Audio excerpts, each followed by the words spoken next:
Defence Minister to the Shangri-La Dialogue, whatever the electoral realities might have been in the days or weeks immediately preceding its holding. And it's wonderful to have again Dr. Khalid Mohammed Al Attiyah, the Deputy Prime Minister and Minister of State for Defence Affairs of Qatar, who's appearing for the second time at the IISS Shangri-La Dialogue. So a perspective also from the Middle East. With that, could I invite Hishammuddin to take the podium and address the IISS third plenary of the Shangri-La Dialogue? Okay.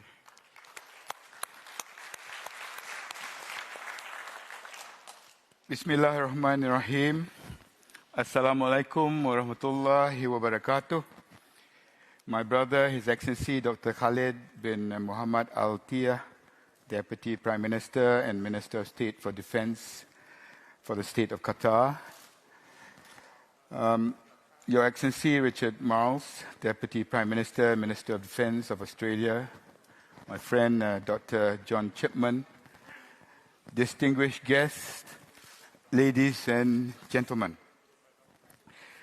Today, I've been asked to speak on developing new forms of security cooperation, a topic which is timely considering a lot has changed in the past 2 years. COVID-19 ravaged the lives and livelihoods of millions around the world. And the onset of the Ukraine-Russia conflict has triggered seismic repercussions. These two events alone have impacted on all of us. It has done so regionally, globally, in ways way beyond the security realm, pushing existing arrangements and partnerships to the limit, as well as revealing gaps and vulnerabilities we must address collectively in the post-pandemic era. The question now is, what are our common challenges that necessitate security cooperation? And I believe there's four. An increase in transboundary crime for border reopenings, an upsurge in online disinformation arising from terror groups and extremists, the continued threat of biological warfare, and finally, food security that is giving rise to instability worldwide. As nations recover from COVID-19 and reopening their borders, people to people, boost tourism, increase businesses, the threat of illegal migration, and transboundary crime is expected to increase. This is the dark side of reopening borders, which many seem to ignore, but is something we in this forum cannot and must not deny. Second challenge, the proliferation of cyber attacks and the online war.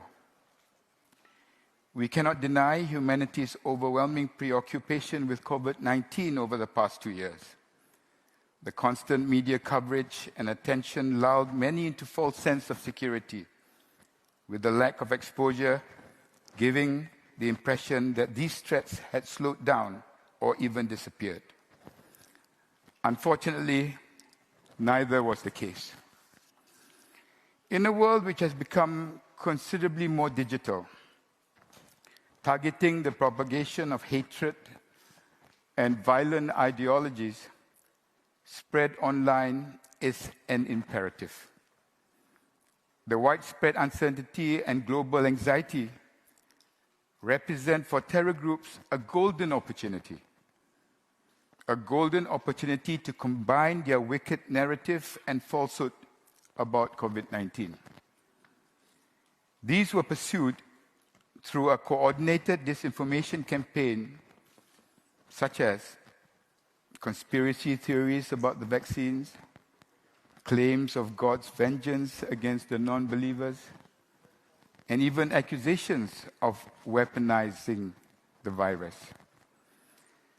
This serves as a reminder that we must continue to be vigilant in our fight against extremism and can ill afford to take our eyes off this war. You can be sure that dangerous people will always pounce on any laxity on our part. Third is the threat of biological warfare. We have seen firsthand how COVID-19, an unseen virus, brought nations to their knees. It has definitely reminded us of our vulnerabilities, and indeed, even to this very day, we are still trying to rebuild and recover from the devastating impacts of COVID-19 that left us. I have no doubt that our adversaries have been paying attention to how challenging it has been for us to respond. The struggles we as nations went through in the first few months, I'm sure many of us remember. Our focus shifted completely. Expenditure were redirected to healthcare. Meetings had to realign to focus on how best to bring our daily numbers down. But behind the scenes, potential enemies saw the sheer scale of devastation this unseen virus brought and were planning their next steps. Yes, I might be scaremongering, but isn't it our duty, ladies and gentlemen, to always hope for the best and prepare for the worst? Fourth, and very topically, is the fact that food insecurity threatens societies and exacerbates conflicts. Indeed, no country is immune to this. COVID-19 has already been and broken supply chains where national lockdowns have halted the flow of food, supplies, and raw goods. Now the Ukraine-Russia conflict is making the situation much worse. Commodity price volatility has surged, with food prices reaching levels not seen since 2007. But why, some of you may wonder, am I highlighting food security in the Shangri-La dialogue? How does that link to security and defense? Let's look back just 10 years ago, when people took to the streets of Tunisia, Egypt, and elsewhere in the world.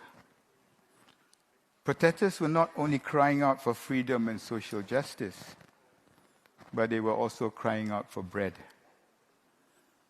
The cost of pantry staples had jumped because of skyrocketing prices of goods like wheat, stoking fury, warranted or otherwise, against governments.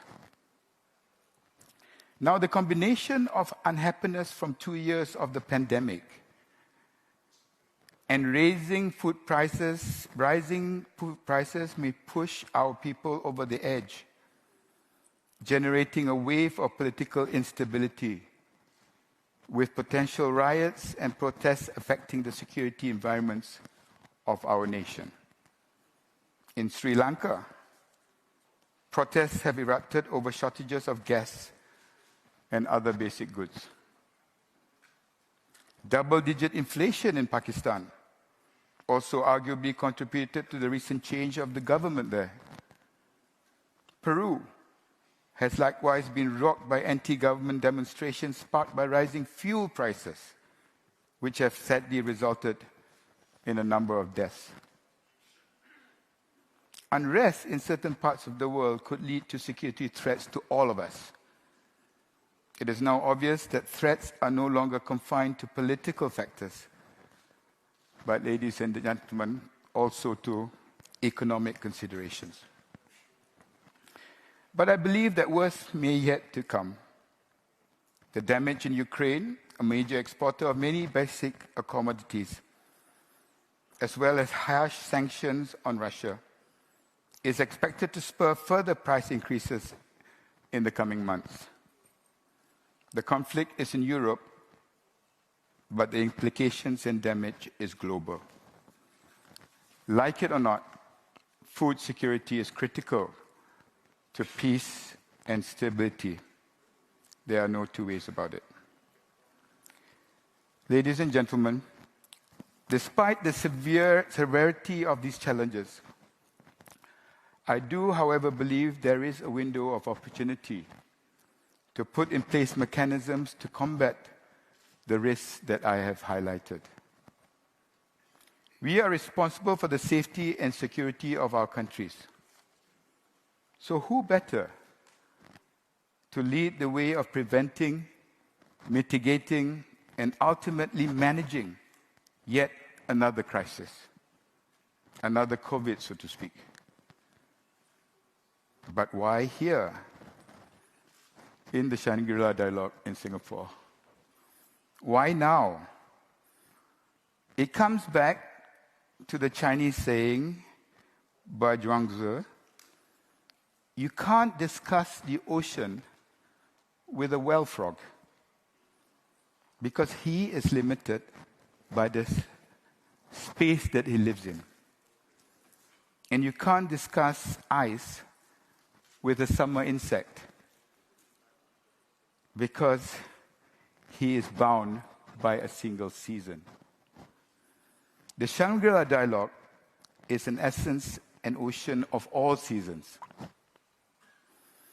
The perfect gathering of minds and leaders to deliberate and address our pressing security challenges. And it's up to us to come up with fresh approaches together. I strongly believe that the first step is to strengthen our regional architecture. By promoting practical cooperation between our nations is paramount. Collective solutions are essentials, and I would just like to highlight two focal points. Firstly, strengthening sub-regional approaches, and secondly, enhancing confidence and trust-building measures. Ladies and gentlemen, people, and by extension countries, have often been at war with one another for various reasons. There is little sign that the 21st century will be any different. But it is cooperation that has kept the world running. Following the Second World War, multilateral organizations and regional blocs have occupied pride of place in the global system, which was largely characterized by cooperation and collaboration. However, we have seen that as groupings get too large, consensus making to solve real-time issues have been impeded. This is not to say that we have ceased investing in traditional multilateral and regional institutions, such as ASEAN, the United Nations, and APEC. Rather, we have also come to recognize the value of engaging smaller, more targeted, groups that share a common threat, as well as a common understanding of the ways and means to mitigate those challenges. It is my firm belief that the foundations of wider security cooperation can be laid via smaller building blocks, such as sub-regional cooperation initiatives. The key is to adopt a gradualist approach. An example of that is the close to my heart, the trilateral cooperation arrangement, forged by Malaysia, Indonesia, and Philippines, following a spat of kidnappings and terrorist activities by militant groups in mid-2016. Undeniably, the three nations already share close multifaceted ties. But the TCA materialized because of a common threat, sharing a common sea with a common aim. We showed that the world that a sub-regional cooperation, or as I like to call it, mini-lateralism, is the key forward. Case in point was the zero incidence of kidnapping for ransom reported in 2021. Just in March early this year, the three defense ministers, Pak Prabowo of Indonesia, Secretary Delfin of the Philippines, and I, had our first in-person TCA ministerial meeting since the pandemic. Immediately, we pledged to increase trilateral maritime exercises, strengthen intelligence sharing, and explore an expansion to land-based exercises. More importantly, we agreed to incorporate Brunei, elevating into our sub-regional quad. Of course, this would require the consent of His Majesty the Sultan of Brunei. But our idea was simple. Bringing in Brunei would help the TCA become the security support needed for the Brunei, Philippines, Malaysia, East Asian Growth Area, BIMPEAGA, BIMIAGA, a cooperation initiative established in 1994 to spur development in the four nations. The three-pronged approach of cooperation cutting across security, including economic and the political sphere, is what has enabled the TCA to serve as an effective platform to better safeguard the safety and stability of the strategic but vulnerable Sulu and the Sulawesi Seas. The Malacca Straits, the Sea of Malacca. The Malacca Straits Patrol, MSP, for its part, has borne out of the mutual recognition by Malaysia, Indonesia, and Singapore, and Thailand, that we have shared a common need to secure the Straits of Malacca. Now, Dr. Eng Heng, DPM Prawit, Pak Prabowo, and myself have agreed to elevate the MSP to a ministerial dialogue to further strengthen our cooperation in this regard. The TCA and MSP are just two examples how smaller, more targeted groupings that share a common thread can come together through close coordination and cooperation to mitigate a common and joint security concern. It may not be a new form of security cooperation per se, but one which I think is worth considering and perhaps replicable across the board. However, the linchpin in ensuring the success of these sub-regional cooperation initiatives is the trust and confidence required between all the participating members. The South China Sea. Malaysia is more than aware of what is at stake, which is why we have consistently advocated that diplomacy takes precedence in approaching this dispute.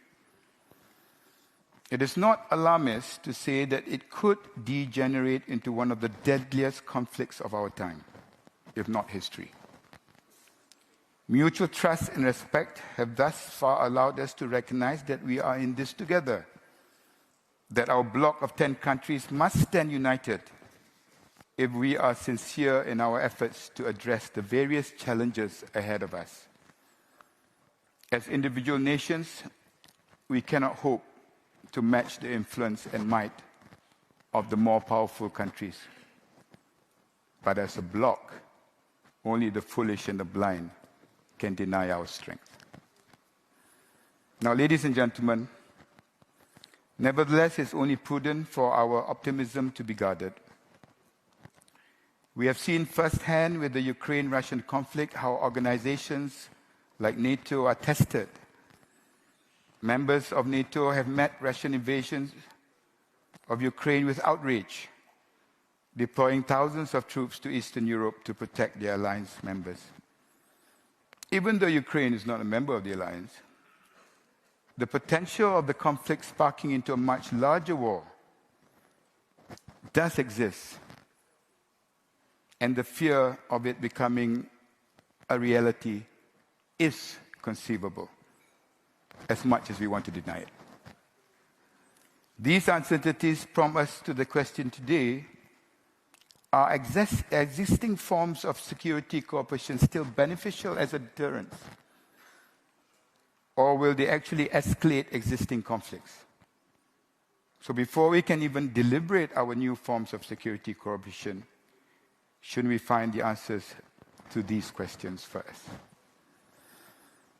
To conclude, in discussing about new forms of security cooperation, we must come to the realization that our existing structures are not enough. We may not have quick answers at hand, but security cooperation itself cannot merely be considered a panacea. Yes, security cooperation in any form is an important pillar of defense strategy, but our reach must exceed beyond our grasp. In a world that is blinkered with populist decisions, with an eye only on the next election, it's important for us today to bring ourselves to the ground and truly think about a more peaceful and stable future. You may be asking, why have I raised all these challenges today in the Shangri-La Dialogue? As Benjamin Franklin once said, life's tragedy is that we get old too soon and wise too late. Who hasn't had the thought that we wish we could know then what we know now? We are in a game for optimists, and we cannot afford another global conflict. What we in the defense and international relations sphere must exhibit in our leadership and vision is to learn from the mistakes of the past, to resolve the conflicts of the present and prevent those of the future. This is not the work of one generation, but rather a legacy that must be consistently followed through. I have consistently mentioned that we, all of us here as security and defense practitioners, now find ourselves at a crossroads.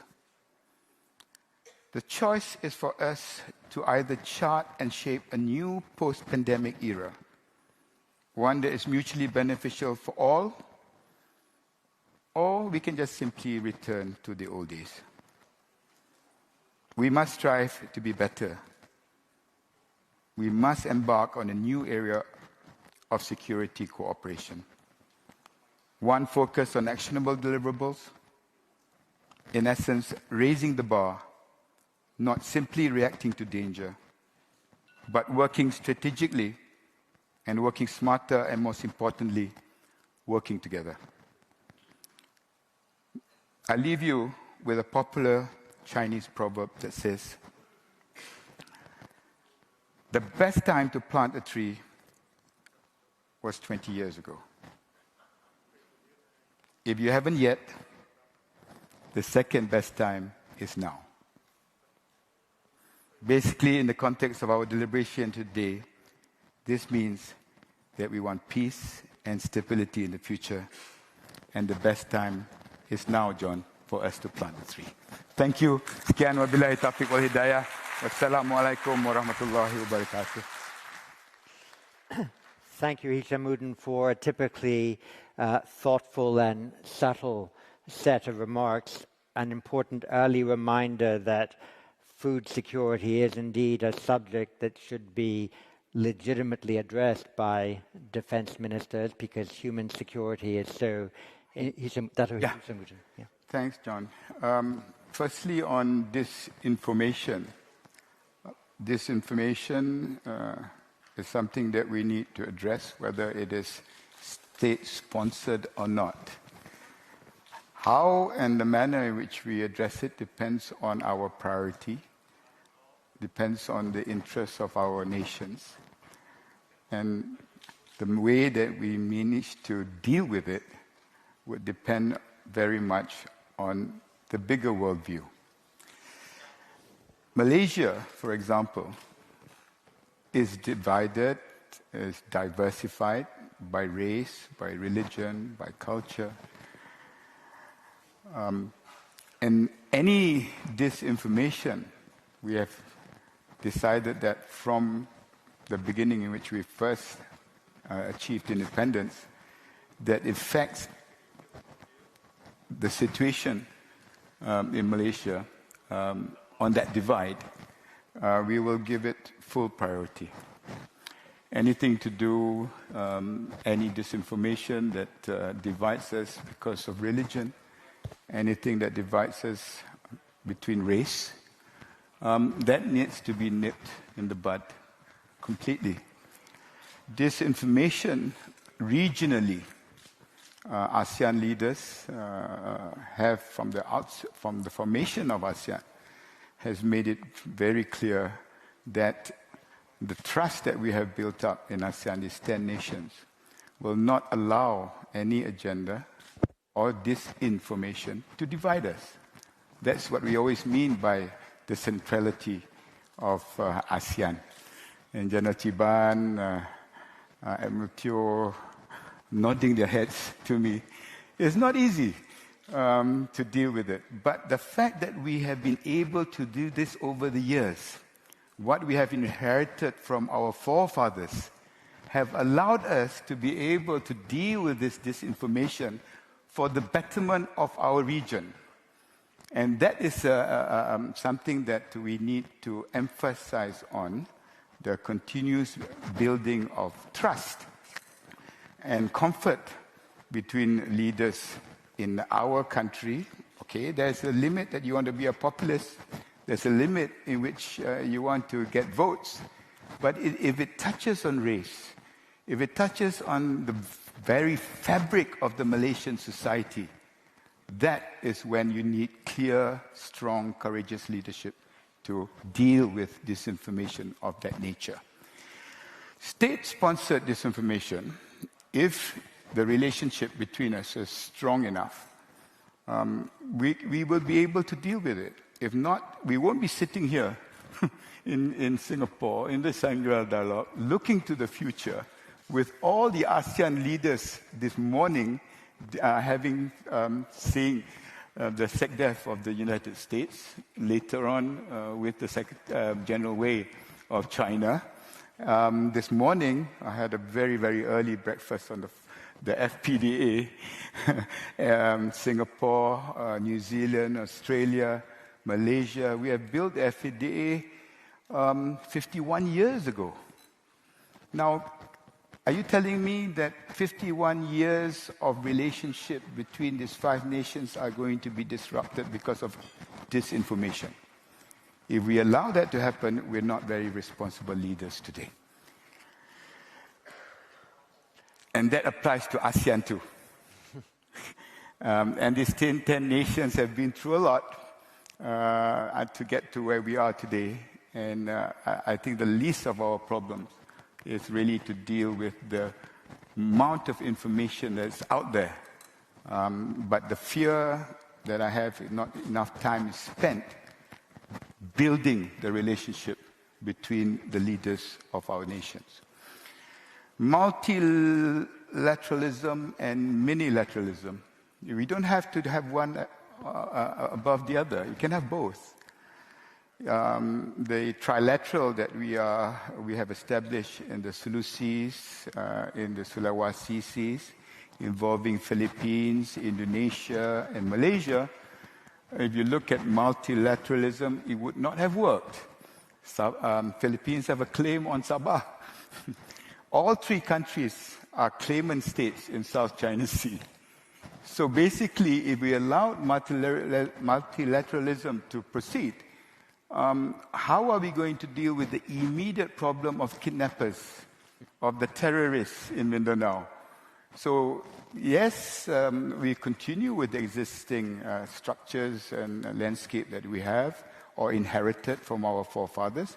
But in the meantime, we'll be creative enough to be able to look at a situation where there's a common threat, a sharing of a common sea with a common aim to establish something more constructive without disturbing what we have inherited. Finally, is on the issue of coordination in the Indo-Pacific. If you're talking about coordination in the South China Sea, my biggest fear has always in the past, it's not about rhetoric, it's not about who we are aligned to. Malaysia has got no pretensions. We are not a superpower. We cannot decide whether these superpowers build artificial islands or we don't have big aircraft carriers to stop that from happening. But basically, 10 nations in ASEAN destiny, and no superpower could take that away from us. So on the issue of coordination, it is very much the ability for us to be united. And as I said in my speech, these 10 nations will have to chart the future, which is getting much more complicated and much more complex. But in the same breath, I hope that the superpowers are able to respect that we do have our own pride, our own dignity, and we will defend our independence and our right to the last breath.